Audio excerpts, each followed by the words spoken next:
this? You basically just have to laugh. In a way, the answer is no, but it's going to take us time to dig at this.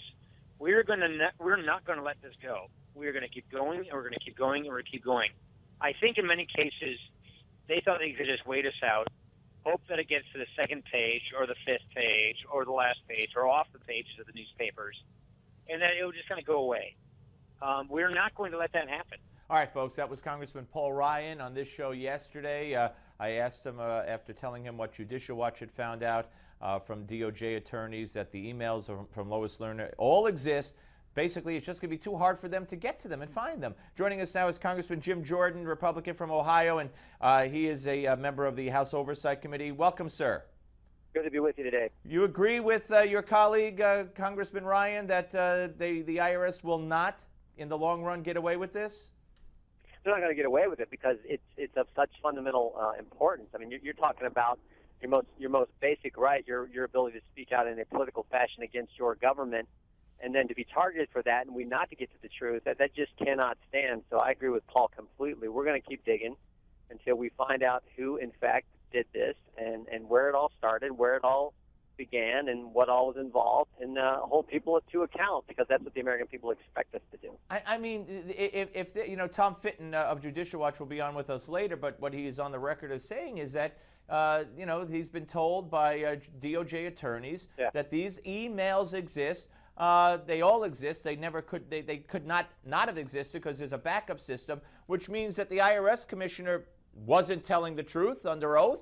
Right. And so what's going on here? How could this all be happening? Yeah, we're going to look at bringing this guy back another time, because every time he comes and testifies, we then go interview someone else, or we then talk with someone else in the IRS, or we do another deposition with someone in the IRS, and they tell us something that contradicts Mr. Koskinen's testimony under oath in front of the committee. So we may have to bring him back yet another time to clear up things, because he did, in fact, say, I can confirm that we have checked that there's no way to recover her emails, and then, in fact, we find out, there may, in fact, be ways to recover those emails. So what he told us under oath is turning out not to be accurate, and it's one of the many things he has said under oath that have turned out not to be entirely straightforward. Well, I know there's a fine line, and I'm not an attorney, but to the layman like me, that kind of spells perjury.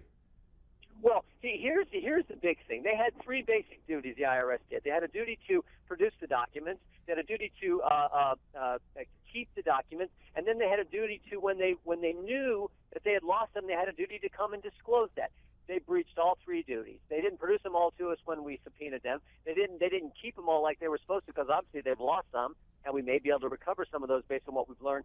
And then the thing that bothered me so much in the hearings in July is John Koskinen's chief counsel knew in February that they had lost some of the emails, the ones Lois Lerner had sent from the IRS to an outside agency. He knew, his chief counsel knew in February. He testified he knew in April, but he didn't disclose to Congress, and more importantly to the American people, until June 13th of this year. Why would he wait 2 months not to tell us? Because he said he wasn't asked, if I think that was his answer, which is kind of crazy. Yeah, you can't do that. If you're being investigated by the Justice Department and you lose important documents, you can't wait 2 months to tell them you lost important documents. Or the IRS, for that matter, if you're investigated by the IRS. One more. Congressman, now there's revelations that Lois Lerner's BlackBerry was purposely destroyed once the Congress started investigating, and that comes from an IRS attorney. Yep. Wipe clean. They're going to say, well, it was in the normal course, the normal timeline that we do this kind of thing with people's, personal BlackBerries. But what I do know is this.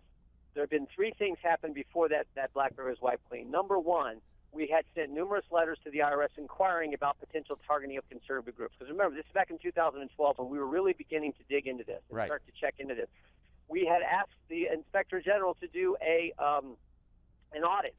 So that had taken place prior to the June 2012 of her BlackBerry being wiped clean. But most importantly, we had brought Lois Lerner in. People from our office, my personal office, and from the Oversight Committee had brought her in and confronted her. Right. We asked her specifically, are you in fact harassing these groups? Because we're hearing a lot of things from conservative groups in Ohio and around the country. And she said no. Are you harassing them? And she said no. Congressman, and then just a couple months later, she wiped it clean. Thank you for continuing this. Thanks for coming on. We'll talk to you again, and don't give up the fight.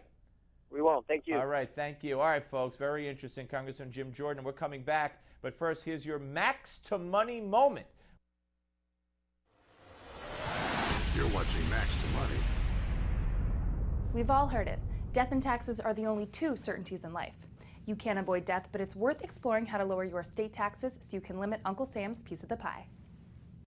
If you've been successful enough to accumulate a substantial amount of assets, you can lower or eliminate your estate taxes. There's a lot of ways to do it. It requires sophisticated planning. You have to coordinate with your CPA and your legal advisor, but effectively there are ways to get assets out of your estate at substantial discounts and avoid paying millions of dollars down the road. The benefits and the detriments of the various techniques vary depending on the individual circumstances of the persons using them.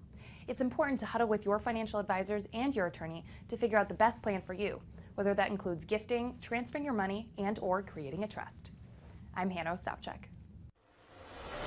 Get more money news at Newsmax.com.